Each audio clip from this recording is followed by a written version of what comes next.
नमस्कार, जय हिंद, जय भारत दोस्तों। स्वागत है आप सबका एक बार फिर से आपके अपने चैनल स्काई स्पीक्स पर।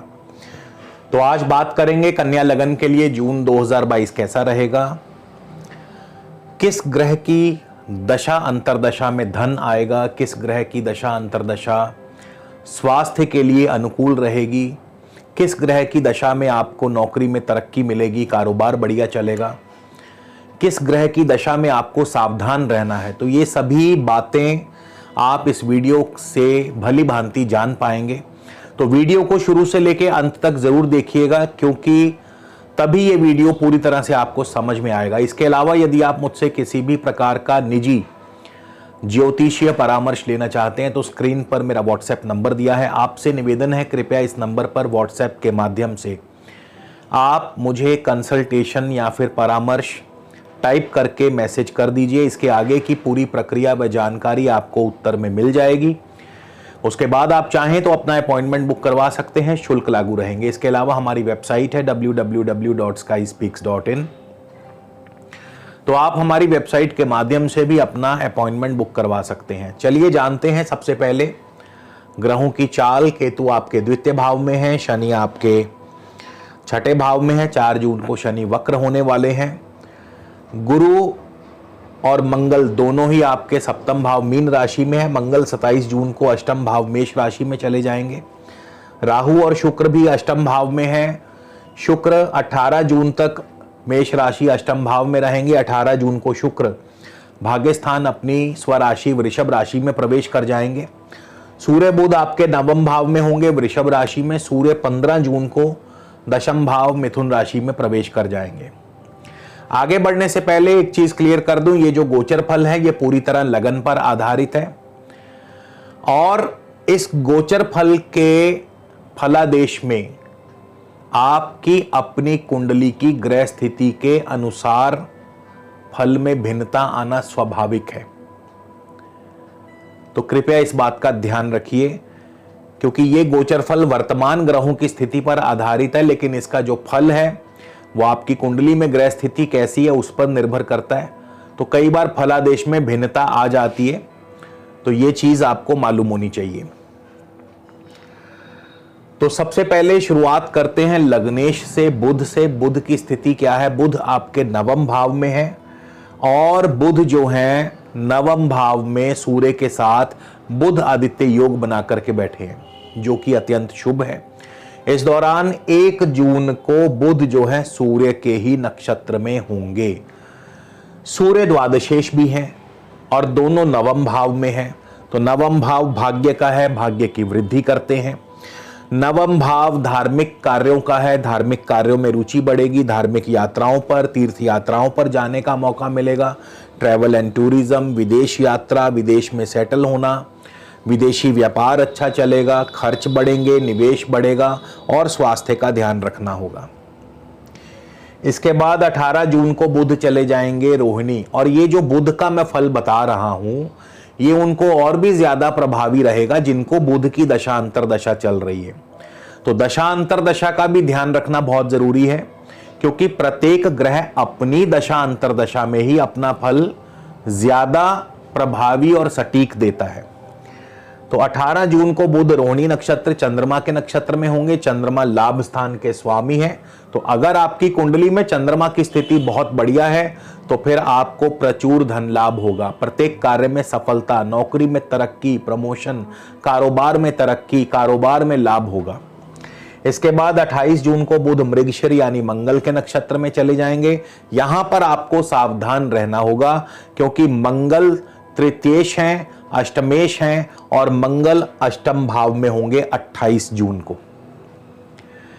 तो चोट, दुर्घटना, वाद विवाद, कलह, कलेश, राजदंड, जुर्माना, धन हानि, स्वास्थ्य हानि, ये सभी कुछ संभव है मंगल जब बुध मंगल के नक्षत्र में होंगे, क्योंकि लग्नेश है।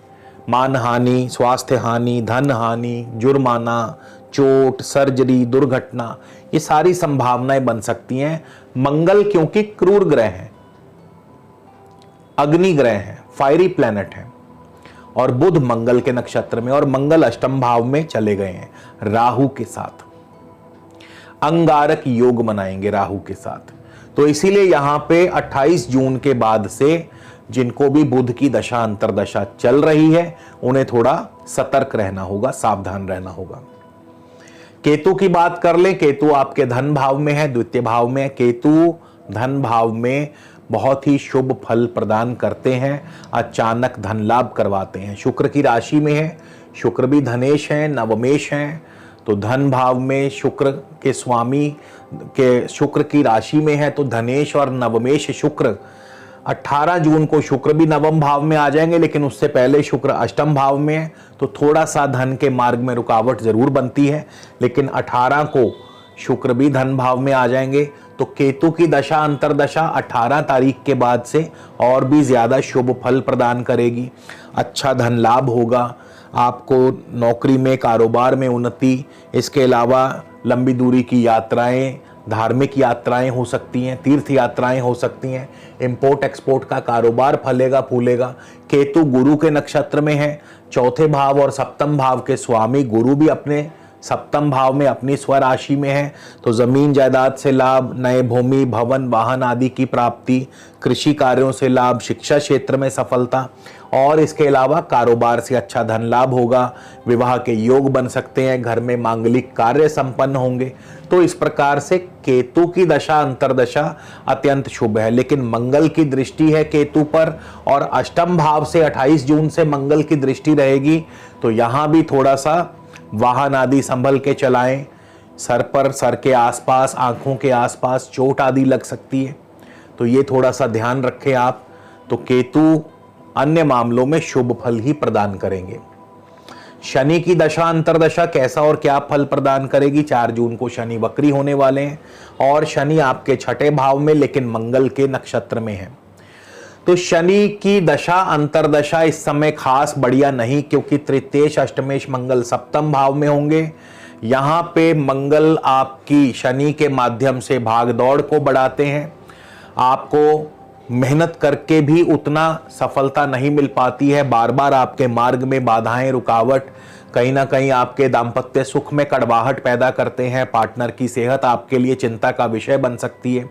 और 28 जून को तो मंगल फिर अष्टम भाव में राहु के साथ अंगारक योग बनाएंगे, तो यहाँ पे शनि की दशा अंतरदशा में आपको जरूर सावधान रहना होगा। शनि की दशा आपके लिए बिल्कुल भी शुभ नहीं है। चोट, दुर्घटना, सर्जरी, राजदंड, जुर्माना, ये सब संभावनाएं आपके लिए पैदा करते हैं, तो शनि की दशा में थोड़ा सा सावधान रहिएगा। इसके बाद गुरु की दशा अंतरदशा कैसा फल प्रदान करेगी? गुरु सप्तम भाव में है, गुरु अपनी राशि में है, इसमें कोई दो राय नहीं, लेकिन गुरु शनि के नक्षत्र में है और शनि छठे भाव में है। शनि वक्र होने वाले हैं 4 जून को।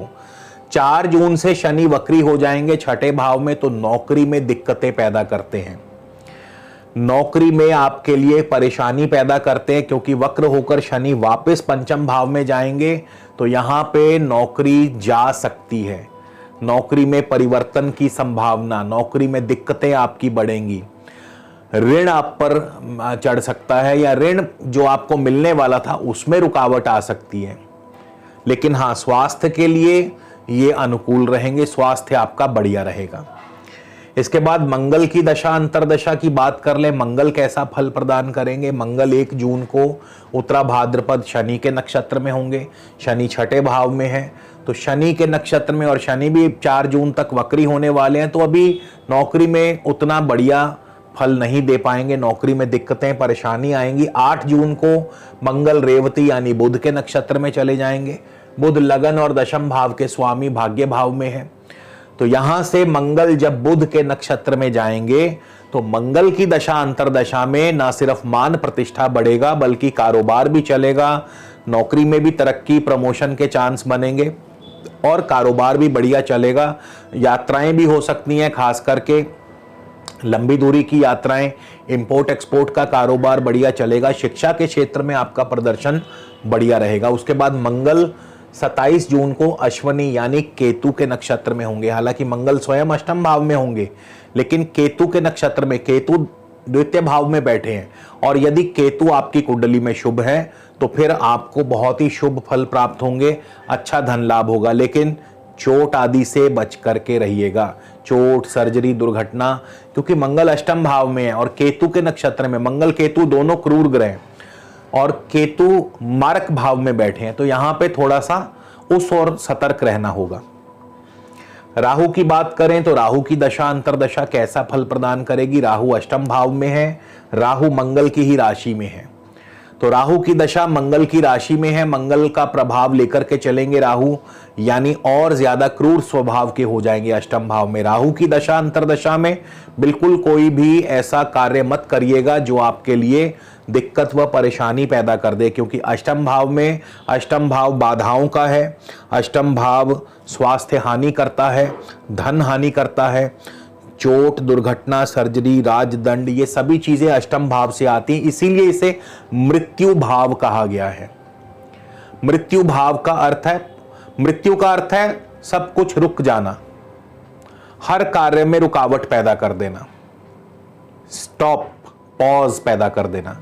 तो इसीलिए मृत्यु भाव में कोई भी ग्रह ज्यादा शुभ नहीं माना गया, क्योंकि वो अपना फल ही रोक देता है, मतलब हर काम में रुकावट डाल देगा, जो काम चल रहा है उसमें रुकावट। और क्योंकि मृत्यु भाव है, ये आपको पाताल में ले जाता है,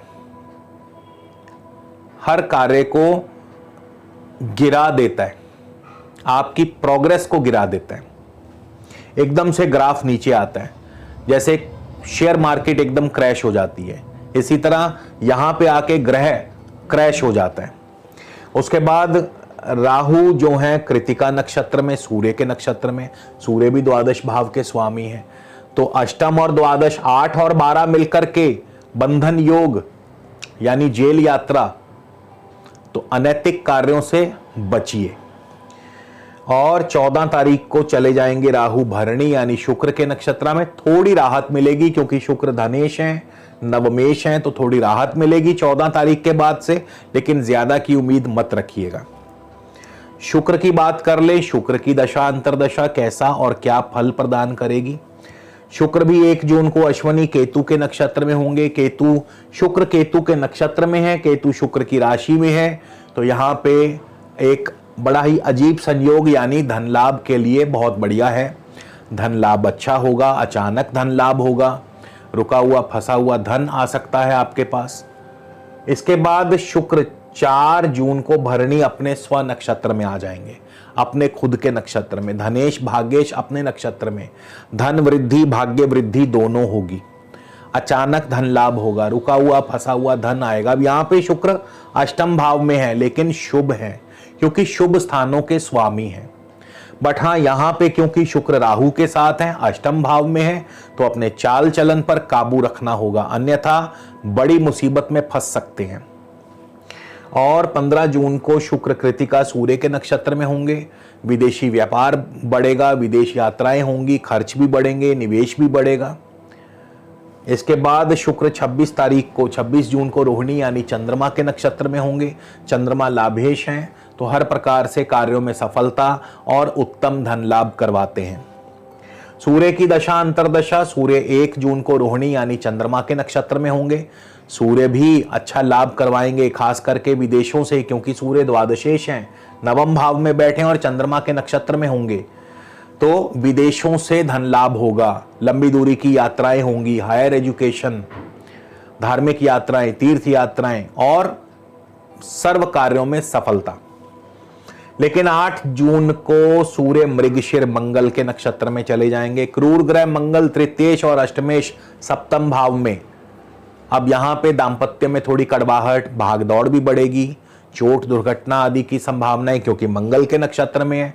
थोड़ा सा गुस्से पर भी आपको कंट्रोल रखना होगा, गुस्सा बढ़ेगा, क्रोध बढ़ेगा, आपके अंदर एग्रेसिवनेस आएगी, तो थोड़ा शांत होकर के निर्णय लीजिएगा।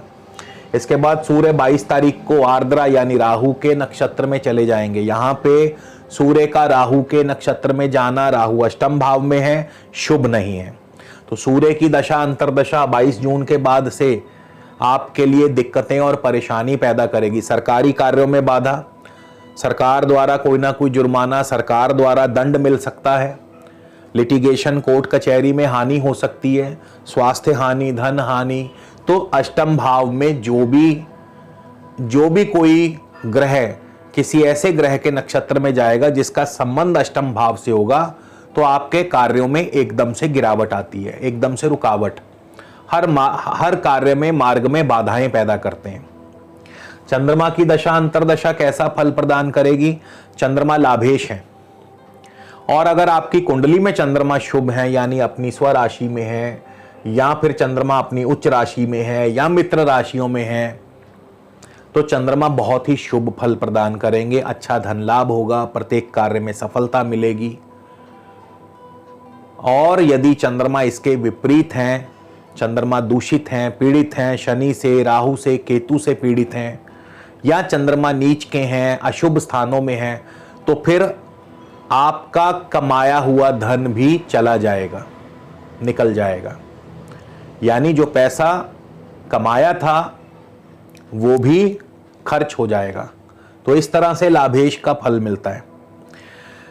अब बात करते हैं इस महीने कौन कौन से विशेष योग बन रहे हैं। सबसे पहले तो बृहस्पति मंगल का शुभ योग बनेगा सप्तम भाव में, जो कि कारोबार के लिए अच्छा है, लेकिन दाम्पत्य में अभी कड़वाहट पैदा करता है, खास करके पार्टनर की सेहत के लिए अच्छा नहीं है।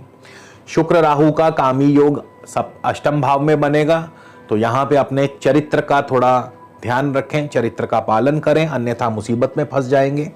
सूर्य बुध का बुध आदित्य योग नवम भाव में, भाग्य की वृद्धि। उसके बाद 18 जून से बुध और शुक्र का लक्ष्मी योग बनेगा, ये भी आपके लिए शुभ है। ये भी कहीं ना कहीं भाग्य की वृद्धि करता है, भाग्य आपका साथ देगा। अब बात करते हैं कौन से उपाय किए जाने चाहिए। देखिए, एक तो शनि की दशा बढ़िया नहीं है इस समय, तो शनि की दशा अंतरदशा जिनको भी चल रही है उनको क्या उपाय करना चाहिए।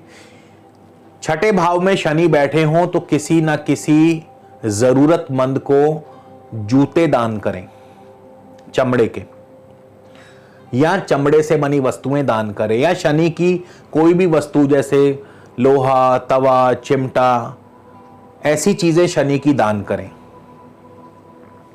और इसके अलावा शुक्र राहु के अशुभ प्रभाव से बचने के लिए गौ माता की सेवा करें, पंछियों की, पक्षियों की सेवा करें, पक्षियों को सतनाजा आदि डालते रहें।